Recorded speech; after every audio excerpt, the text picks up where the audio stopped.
happens is we're in this battle that's been going on. And the pendulum swung so far to the left, starting about 3 sessions ago, maybe even 4, we started inching it back. Getting rid of CRT. Next session, getting rid of DEI. Yes. This session, a number of good things. Oh, last session, stop giving drugs and surgery to transition minors. You're an adult, you want to do it, don't do that to a minor. There's been a lot of sexualization of minors. You know, drag queen shows for minors. That's just 100%, inappropriate.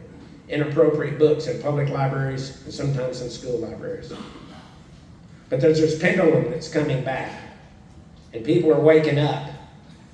And I'll tell you this, the leadership of the Democratic Party has lost their mind, and it is the best thing that ever happened to the Republican Party. Because you know what's happening?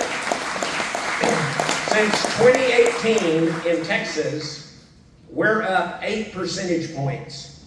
Last election, 2024, we just had.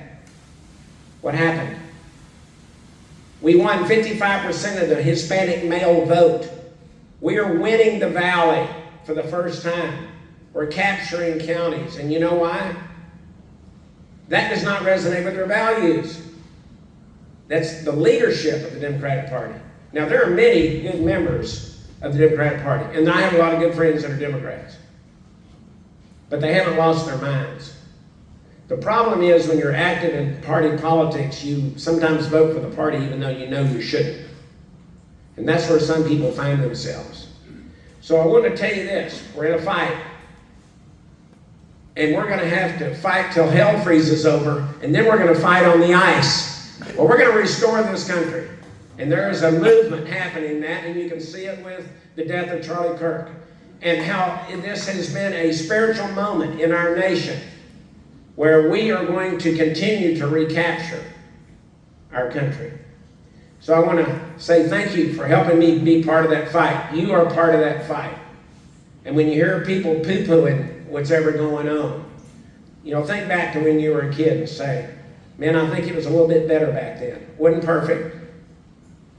Somebody always asks me, Richard, how's it going? I go, it's going excellent. And this lady said, man, every time I ask you that, you always say excellent. It's really good. You're always so optimistic. Do you think everything's good? And I said, I know everything's not good, but I can see the good in everything. And we can do that as a group. We can empower each other, support each other to go accomplish that. Now, next session, a couple of things we need to work on. Number one is property tax reform. We did overall a pretty poor job this time, except for increasing your homestead allowance from $100,000 to $140,000, and over 65 from $10,000 to $60,000. So we went to $200,000. Big move, step in the right direction.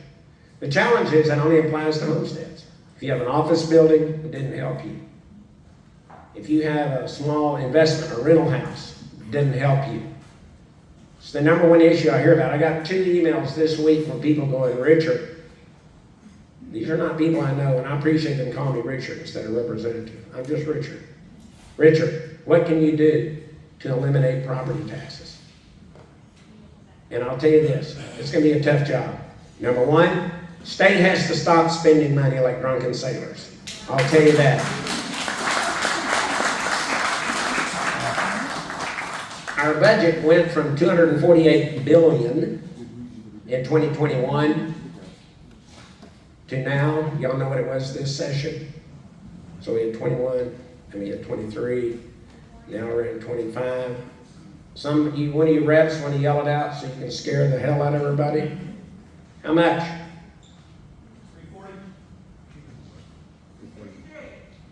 340. What did you say, Dion? She says 253,000. That's not nearly enough. I mean million. That's not enough. 253 million is not enough. We're at 289 billion. Now, that's a pretty big increase, guys.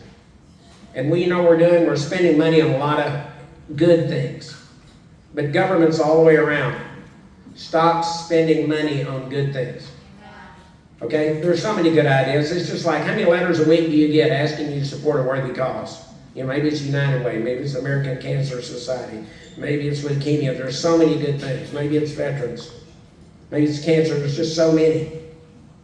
But guess what? In our individual abilities, we have to say, man, I'd like to do that, but I just can't. Or I can give $10. You know, I can give $50 to one or $10 to five. But we have to start doing that at the state level. Next thing we have to do is better educate you and better engage you in the budget setting process at the state level and at the city and county and school district levels. When was the last time someone in here really went and said, I'm going to go down to city, whatever city you live in, fill in the blank, and I'm going to listen to their budget discussions at the city council meeting. And maybe it takes 2 or 3 meetings. I bet nobody in here does that. Or same thing at the school board. So we have to somehow engage more people in that process. Because you know what happens? All those want to do good things. But sometimes we're going to say we can't do those good things. Just as the state can't do something that's good, nor can you at a lower governmental level. That requires us to be more disciplined in how we spend our money. So we need to engage you more. So number one, continue property tax relief. You're going to have an opportunity in November